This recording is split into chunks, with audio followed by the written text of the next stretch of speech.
Confiance en soi et Summer Body Goal. Début du mois de juin. Les shorts raccourcissent, les lunettes de soleil les plus tendances fleurissent au bout de tous les nez. Les prémices d'un été chaud et mouvementé ne passent pas inaperçues. C'est alors que commence une course effrénée. On nous y prépare depuis qu'on a officiellement sonné le glas de la fin de l'été dernier. Presse people, réseaux sociaux, télévision, tous n'ont qu'un hashtag à la bouche. Hashtag Summer Body Goal. Que les hommes se rassurent, oui, nous savons que vous subissez une certaine pression également. Mais laissez-moi tout de même vous rappeler ce qui nous incombe à nous, femelles, en ces temps hostiles.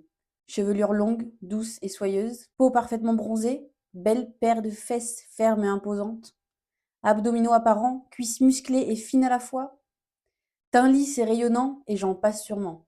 Tels sont les critères de beauté que l'on peut glaner ça et là, au gré des publications Instagram les plus likées. Alors allez-y, mesdames, enduisez-vous les cheveux d'huile de coco, ruinez-vous avec les 17 crèmes et soins de votre routine visage, suez à la salle de sport en n'oubliant pas de culpabiliser en voyant Miss Abdo Fessier trémousser son derrière parfait sur l'elliptique.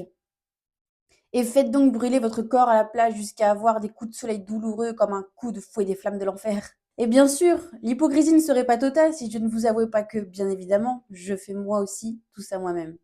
Pourquoi? Pour ne pas s'encombrer des inconvénients à ne pas être dans la norme? Parce que ce que je vois dans le miroir ne me plaît pas? Sûrement un peu des deux. Et pourquoi ce que je voyais avant ne me plaisait pas? Parce que je dois sûrement être influencée depuis bien trop longtemps pour voir en moi d'autres configurations physiques qui me sembleraient être éligibles au titre de critères de beauté. J'entends par là que non, le teint de cadavre sur moi, ça ne me plaît pas. Non, les fesses flasques et le petit bidou sur moi, ça ne me plaît pas. Et en ce qui concerne les cheveux et le teint, je cherche juste à retrouver ce que j'avais quand j'avais 8 ans, avant de me pourrir de produits chimiques, et j'en passe. Est-ce que je suis vraiment influencée ou est-ce que j'arrive encore à faire mes propres choix?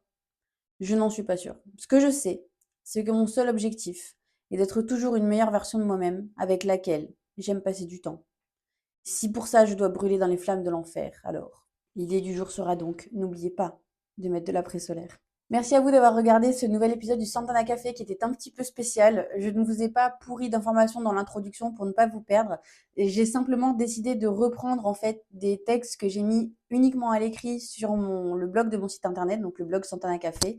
À la demande, à la demande non demandée de ma petite sœur qui n'aime pas lire. Du coup, je me suis dit que j'allais reprendre les textes que j'avais uniquement à l'écrit et les passer en vidéo, ce qui donne cet effet bien évidemment lu, ce qui donne cet effet narratif, tout simplement parce que je lis en fait.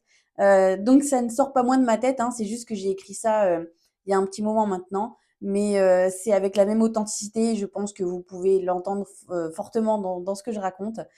Donc voilà, j'espère que ce petit format vous a plu. Il y en a d'autres à venir parce qu'en fait, c'est quelque chose, je pense, que je n'ai jamais partagé ici, mais j'adore écrire, j'adore vraiment ça. Je ne prétends en rien être douée ou quoi que ce soit, mais j'aime juste partager mes idées.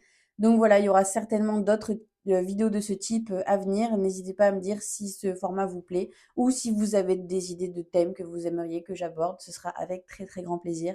Quant à moi, je vous dis à une prochaine vidéo.